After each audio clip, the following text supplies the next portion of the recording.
क्या तुम लोगों को पता है कि पोकेमोन में सांता क्लॉज का भी एक स्पेशल अपीयरेंस था जो कि बैन कर दिया गया है? लेकिन क्यों? आखिर ऐसी क्या वजह थी कि सांता के अपीयरेंस वाले एपिसोड को फिर कभी ऐड नहीं किया गया? सो आज की इस वीडियो में हम इसी एपिसोड के बारे में डिटेल में डिस्कस करेंगे। सो योर वॉइस, कैसे हो तुम सब? एंड आज हम बात करेंगे पोकेमोन के काफ़ी रेयर और कंट्रोवर्शियल एपिसोड के बारे में। एंड इस एपिसोड में सांता क्लॉज का भी अपीयरेंस हुआ था, बट इस एपिसोड के साथ एक ऐसी कंट्रोवर्सी जुड़ी है जिसके चलते वो एपिसोड परमानेंटली बैन कर दिया गया। सो ये बात है पोकेमोन के सीजन 1 के एपिसोड 39 की, जिसका टाइटल था हॉलीडे हाई जिंक्स।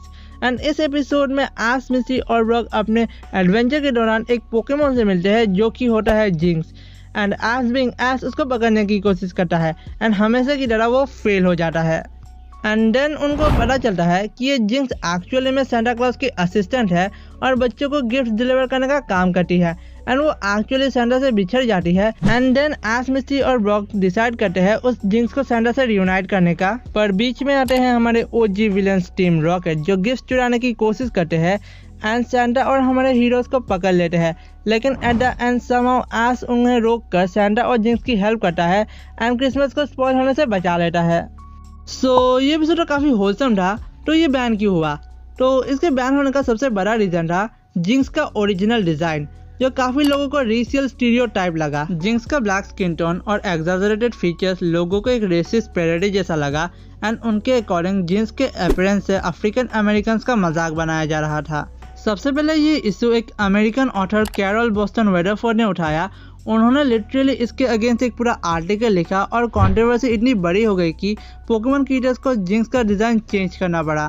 बाद में जिंक्स का कलर ब्लैक से पर्पल कर दिया गया, लेकिन ये मॉडिफाइड वर्जन इंग्लिश ऑडियंस के लिए कभी रिलीज ही नहीं हुआ और इसी वजह से इस एपिसोड को अमेरिका में परमानेंटली बैन कर दिया गया। ऐसे हमेशा के लिए एपिसोड के रोटेशन से भी हटा दिया गया। Although there are few theories जो कि जिंक्स के अर्ली डिज़ाइन को सपोर्ट करती है। एक थ्योरी के अकॉर्डिंग जिंक्स गैंगुरु गर्ल से इंस्पायर हो सकती है।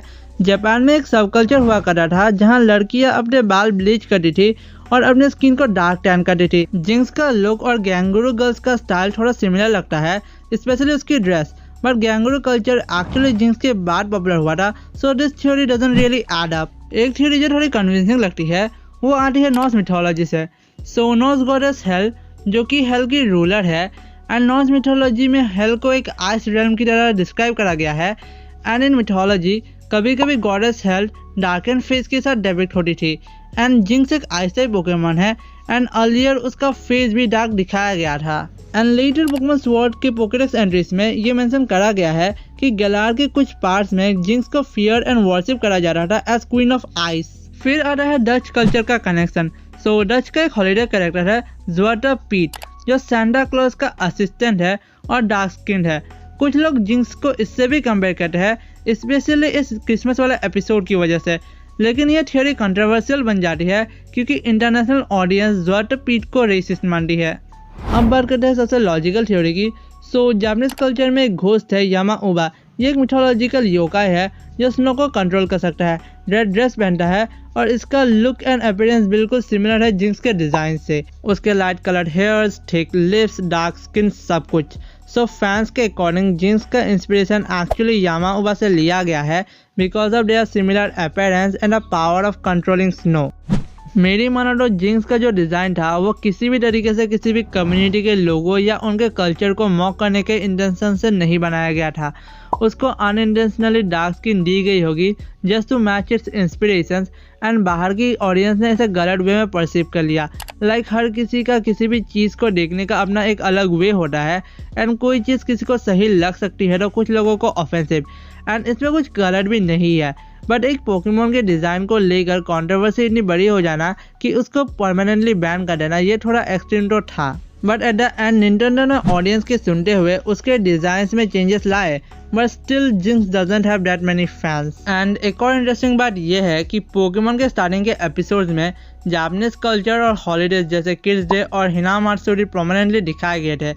लेकिन जैसे जैसे शो ग्लोबली पॉपुलर हुआ, क्रिएटर्स ने हॉलीडे को शो करना कम कर दिया ताकि किसी कल्चर को एक्सक्लूड ना किया जाए। लेकिन क्रिसमस उस टाइम एक बड़ा फेस्टिवल था और इसी वजह से ये सांता क्लॉज वाला एपिसोड बना। अनफॉर्चुनेटली डिज़ाइन कंट्रोवर्सी ने सब कुछ खराब कर दिया।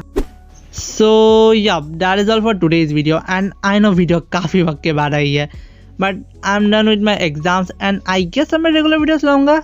आई definitely try my best. So channel को सब्सक्राइब नहीं किया तो यार कर लो एंड मैं मिलता हूँ यार तुमसे नेक्स्ट वीडियो में। Till then bye.